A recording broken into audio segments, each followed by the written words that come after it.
Minulla on erittäin mieluinen tehtävä avata idän valinta 2007 täällä Heinävaarassa, joka edellisen kerran kun täällä kokoonnuttiin, niin oltiin vielä Kiihtelysvaarassa, mutta nyt ollaan jo lähellä Joensuun keskustaa, että niin ne ajat muuttuu. Meillä on jälleen kerran ollut mahdollisuus kokoontua tänne Peninteikkäälle Pohjois-Karjalan Kennelmiesten Heinävaaran majalle. Ja sen aikaa kun minä näissä kuvioissa olen ollut mukana, niin valinnat on muistaakseni pidetty aina täällä. Ja tosiaan siitä kiitos tosiaan kennelmiehille.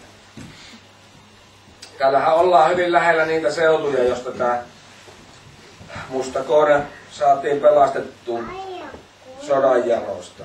Täällä laajoilla erämaa-alueilla on aina arvostettu hyviä pyytökoiria. Ja muistan pikkupoikana 50-luvun loppupuolella tämmöisiä koonia kuin Antti Rausti Usvan Kanski, Heimo Nautalan Pete, Aulis Härkösen Usvan Kirje, Reino Kotronen Musti ja Unto Lievosen Usvan Kille. Ja monia muita hyviä pyytökoonia myös, mutta nämähän olivat sen ajan julkiksi. Ja muistan pikkupoikana, kun Pete oli Nautavan kanssa tuolla Rääkkylässä jahissa, niin sinnehän tuli katsojia muista kylistäkin, että se oli tosiaan niin merkkitapaus. Ja näillä sanoilla toivotan teidät kaikki tänne tervetulleeksi ja kootetaan malja. Kisat on avattu ja maljapuheen tulee pitämään Veikko Hakkanen. Eikö näin? En tiedä, onko minulla mitään sanottavaa sen kummemmin, mutta jokaiselle teille onnelliselle, joka on päässyt koiransa kanssa tänne valintakokeeseen, niin se on semmoinen virstanpylväs, johon moni yrittää, mutta ei kaikki onnistu pääsemään. Kiitos ja hyvää iltaa.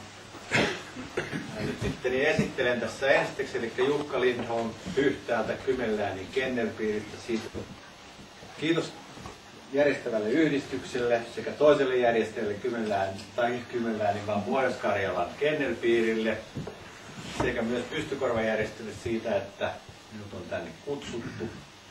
Olen saanut kerran toimia kuninkuushaukkujen ylituomarina. En ole vielä toiminut mustien lohkonvalinnan ylituomarina, mutta nyt sekin virstanpylväs tuli sitten suoritettua.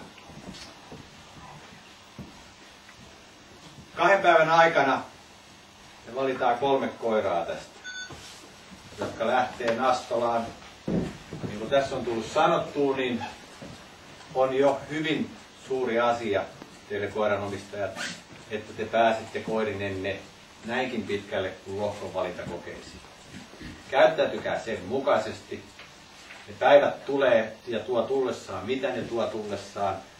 Ja toivottavasti kaikki lähtee, myös se viimeinen koira lähtee, tai viimeiseksi sijoittunut koira näissä kokeissa lähtee niin hyvillä mielin kotiin täältä perjantai-iltana. Me olemme kuitenkin vain koirakokeessa. Nyt otetaan siis harrastuksen kannalta. Nyt kun syksy on näin pitkällä ja on kysymyksessä arvokoe ja tuomarit tänne on valittu sen mukaisesti, niin mä en tässä tule pitämään mitään sen suurempaa sääntökertausta. Kaikki arvostelut tulee perustua tähän vihreeseen, josta kannet puuttuvat kirjaan. Tämän mukaan me mennään. Minkäännäköisiä eriäväisyyksiä tästä ei tulla tekemään eikä tulla hyväksymään. Mä muutaman sellaisen ihan pikkujutun sieltä poimin. Niin meillä on esimerkiksi nyt ensi lumi tullut tänään. Ja siellä on huomenna helppo hakea ne jäljet, jos ne hirvet on liikkunut. En tässä ensilumessa. Ja eikä ole mikään väärin, että ne haetaankaan. Koska tarkoitus kuitenkin on se, että me hirveä haukutetaan ja me saadaan koira hirviille.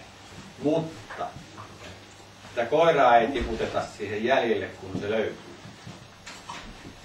Eli sitä ei hyväksy.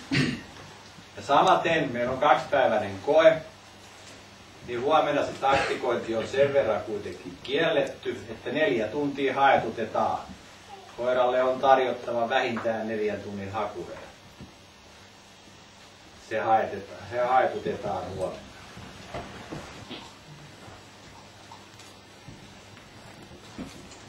Avoimin mieli ja kaikille onnea.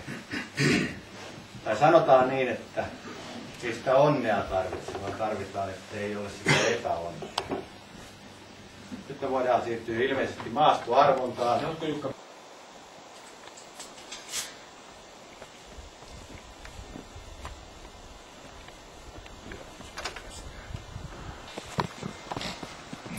Ja pyösi kuitenkin se ensimmäisen paskaveneen.